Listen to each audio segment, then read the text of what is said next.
This is the Successful Archi Students Podcast, episode 20. So you're an Archi student. You're smart, you're creative, and heck, you're ready to take on the world with your crazy designs. Before you get to that point, however, you need to build up the habits and the knowledge and the skills of the successful architect. And what most students don't realize is that you don't learn these things over time. Rather, you learn these things through experience and deliberate practice outside of your university education.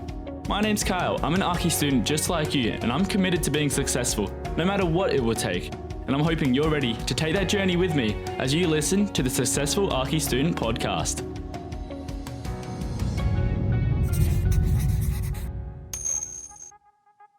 Good morning, good evening, good day, everyone who is watching the Successful Archi Students Podcast, episode 20. Today, I'm going to be answering a question which has been playing in my own mind, but which I've been getting asked quite a lot lately, which is, why do architects not get paid much, or how much do architects make in general?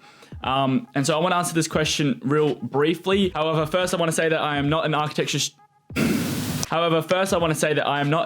myself. I am an architecture student, so I don't actually know exactly what the salary numbers are. However, I've got some statistics for you that you should find helpful. And also, this is coming from me who lives in Australia, which is going to be different from someone who lives in India or United States or Brazil or somewhere else in the globe. Also, just one more disclaimer.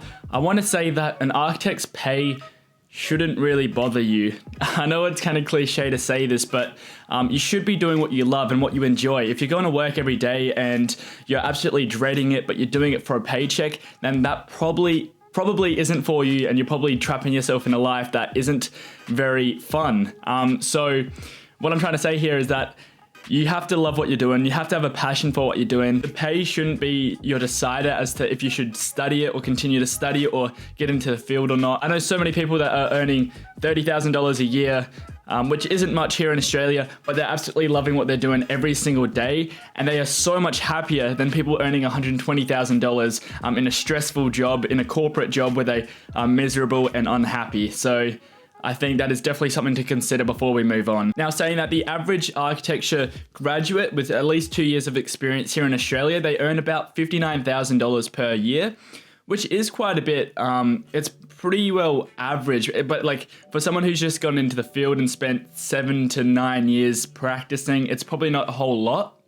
But that's the idea of if you're enjoying if you're having a passion and enjoying the journey, then it's not going to matter how much you're earning. And so the reason why I haven't started off with interns or recent graduates is because what I believe is that you should be working for free. I know it's a bit controversial, but I think that it's a great idea to offer yourself and offer the value of yourself for free to a firm, so they know what they're working with and they can train you up and you expect nothing in return. And what this is going to do is this is going to allow you to learn, and it's going to show and allow you to prove that you're indispensable at a firm, and it's really going to get your name out there, and it's really going to help you in the future. I think interns definitely should not be asking for a paycheck. If you're an intern, like still going through university and you're trying to get some work on the side, I think it's a great idea just to offer yourself for free and offer your services, making coffees, filing documents, or sweeping floors, whatever it is, just to get your foot in the door and start being around people who are practicing architecture. It's really going to help you succeed. Now, on the opposite side there, I don't think that you should do so that you're getting used. Obviously, if you're putting in the hard work for 2 or more years and they're just taking advantage of your services and the fact that you're working for free, then I think you should move on once you get that experience, or at least start asking and using your leverage to get some pay. Because once you've proven yourself that you're indispensable and that you've got some valuable skills, then that's when as a business owner, as a firm director, they're going to want to make that investment of paying you some money in the form of a salary, I guess, in order to keep you around and in order to keep training you up as well. Until you actually prove that you're worthy of that, then it's probably not going to happen. So anyways, a graduate with at least 2 years of experience on average is about $59,000 in Australian dollars per year. Moving up though, for a firm director, so someone who's running their own firm and their own business, the average pay is $130,000. So as you can see, that's almost double what a graduate is making. And so this is where it gets really exciting about architecture, because that means there's scalability involved. And as a business owner, if you're running your own firm, there is no cap on how much you can make. There is no maximum amount that you can make in a year. And so there are some architects that are making $150 million a year, believe it or not, running businesses. However, if you're just working as an employee, that's probably not going to be possible. So what I'm trying to promote here is that running your own firm, or having an aspiration to run your own firm, is not a bad idea. Now, obviously, this is still just looking at the pay side of things. Obviously, running your own firm is stressful. It requires a lot of patience, a lot of hard work. And I'm not claiming to know what it's like to run my own firm. I'm an architecture student. I'm just trying to talk from experience of what I've been hearing and what I've been listening to on other podcasts and trying to reiterate that information. However, the fact is, if you're an employee, you're only going to be making a maximum amount of money per year. You're only going to be making what your salary is set out to be. However, if you run your own firm, there is no cap on that. That's not taking into consideration the amount of hard work and patience and dedication you need to run your own business, because that's one thing. Being an architect, you need those skills to be a good designer. You know all the basic principles and how to put things together, and all these technical drawing skills and all this kind of stuff. However, then it's another thing to run a business. And so that's kind of a whole nother skill set that you need to develop, which you won't learn in university. That's why it's so difficult for architects, I guess, to have a decent pay. And this is why architects are underpaid. Or underpaid. They're not actually underpaid in my opinion, but I think you're paid on the value you bring to the economy. Now, obviously, you can't just go out of university and open up your own firm and expect to do really well. You're going to need to get some experience and some practice in the actual industry before you start your own firm. And so that's why I think it is a good idea to just offer your services for free, get all the experience you can, all the practice you can, and then work with a salary for, as many years as it takes. And kind of while you're working at these firms, just try and get as much information as you can about running your own firm and how to do it all yourself. Because it is going to take a whole lot of work. And not just that, you're going to need to be able to bring in clients, and it involves marketing and advertising and all this kind of stuff and networking. However, obtaining these skill sets for yourself is going to make you more valuable in the industry. And so that's how you get paid more. So what I'm trying to say here is that you're paid. I don't think architects are underpaid, in my opinion.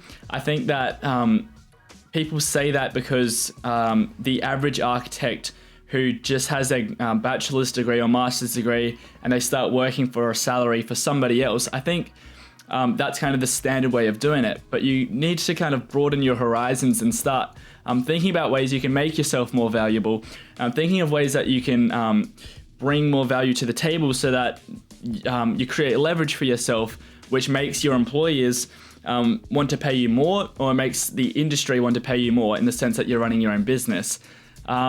So there are just a couple of quick thoughts about why architects don't get paid as much as they should, because obviously you're putting in 7 to 9 years of hard work studying and working in the industry. In Australia, you need to do 5 years of university plus another 2 in the field to get registered as an architect. That's 7 years. That's the same as what I guess a medical student has to do to become a doctor, who's getting paid probably twice as much as a graduate architect. But the fact is, you need to enjoy what you're doing. You need to love it every single day. And then the pay shouldn't matter as much. However, if you're ambitious, if you have ambitions to have a lot of money in life, for whatever reasons it might be, not really like a flex thing, I think that's probably a bad idea. But you should have a goal that involves, maybe you want to keep your family or support your family in the future, and you want to make sure that your kids can have food on the table or something like this. And so I think there's some good ambitions to have, and it's a good ambition to push yourself to have a lot of money, but I don't think that the ship that takes you there should be something that makes you miserable. I think you should be just loving every single minute of the work you do, because if you do that, then you're going to be successful no matter what. If you're making 30 grand a year, it doesn't matter if you're happy every single day. And the kind of second point I have here is that having an ambition to run your own business or run your own firm is not a bad idea, because it kind of uncaps that amount of pay you can get in a year. And it's also, in my opinion, it'd be a whole lot more fun working for myself than someone else. But then obviously there are some things that you need to do to get to that point, and it's going to require a lot of hard work, a lot of research, and a lot of practical putting yourself out there action. So I hope you guys found that video helpful and cleared up some of the questions you had about architecture and salary and all that kind of stuff. If you like this kind of video, please subscribe to the channel and click the bell next to that thingy, next to the subscribe button, I should say. What that will do is notify you when I post a new video, and that way you won't ever miss out again when I post an awesome video like this one. So thank you guys so much. Please like the video as well. It really does help me. Leave a comment as well.